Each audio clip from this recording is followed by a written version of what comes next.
Shalom, saudara-saudara yang terkasih dalam Tuhan. Firman Tuhan hari ini dari Injil Markus pasal 9 ayat 35 demikian. Lalu Yesus duduk dan memanggil ke-12 murid itu, katanya kepada mereka, "Jika seseorang ingin menjadi yang terdahulu, hendaklah ia menjadi yang terakhir dari semuanya dan pelayanan dari semuanya." Saudara-saudara yang terkasih, dari bacaan ini kita akan merenungkan satu judul, yakni Tuhan tidak melarang kita unggul. Saudara-saudara yang terkasih, kita seringkali merasa kurang enak jika kita harus bersaing dengan orang lain, apalagi berusaha untuk menjadi nomor satu. Kita merasa bahwa hal itu menunjukkan sikap ambisius, keduniawian, dan kurang rohani. Bahkan kita harus saling merendahkan diri dan tidak sombong. Namun ketika kita mempelajari Alkitab, kita akan menjumpai bahwa ternyata Tuhan Yesus tidak melarang kita untuk berusaha menjadi unggul. Pada hari-hari terakhir pelayanannya, Yesus dan murid-muridnya sedang dalam perjalanan menuju Kapernaum. Di tengah jalan, Yesus memperhatikan bahwa murid-muridnya sedang berdebat serius. Karena itu, setibanya di Kapernaum, ia bertanya kepada murid-muridnya, "Apa yang kamu perbincangkan tadi di tengah jalan?" Yesus tentu saja sudah tahu apa yang mereka perbincangkan. Tetapi Tuhan sengaja bertanya sebagai titik masuk untuk membahas masalah itu secara lebih serius.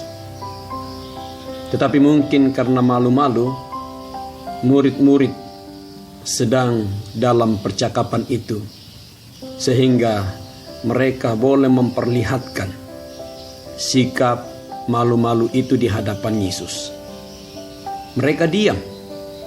Mereka tidak berani mengaku terus terang bahwa mereka tadi bertengkar, memperdebatkan siapa yang terbesar di antara mereka, karena mereka masing-masing merasa dirinya yang paling berjasa, paling hebat, dan paling berhak untuk menjadi tangan kanan Yesus jika ia sebentar lagi mendirikan kerajaannya. Hal yang sama selalu terjadi sepanjang zaman. Banyak pemimpin Kristen membanding-bandingkan dirinya dengan pemimpin lainnya dan merasa dirinya paling hebat, paling benar, pengajarannya, dan paling pantas menjadi pemimpin utama pada zamannya. Mereka merasa gedung gerejanya paling besar dan megah, jumlah jemaatnya paling banyak, karunia rohani dan talentanya paling lengkap, dan jangkauan pelayanannya paling luas.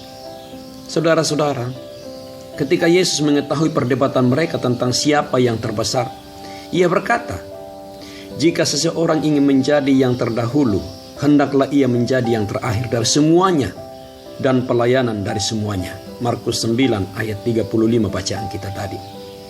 Melalui pertanyaan tersebut, saudara-saudara, Yesus menyatakan bahwa ia tidak menentang usaha seseorang untuk menjadi unggul dan terkemuka. Ia tidak melarang mereka untuk berusaha menjadi yang terbesar. Ia justru menunjukkan cara yang benar untuk menjadi terbesar.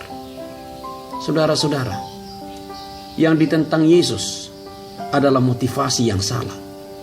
Banyak pemimpin yang berusaha menjadi terkemuka supaya memiliki wewenang, kekuasaan, pengaruh, ketenaran, dan ujung-ujungnya memiliki banyak uang. Mereka ingin dikagumi dan dihormati. Mereka ingin bisa menguasai dan memerintah orang lain.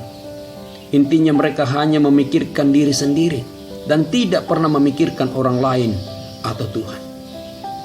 Yesus berkata bahwa orang yang ingin menjadi terkemuka harus mendahulukan kepentingan orang lain dan mau melayani mereka.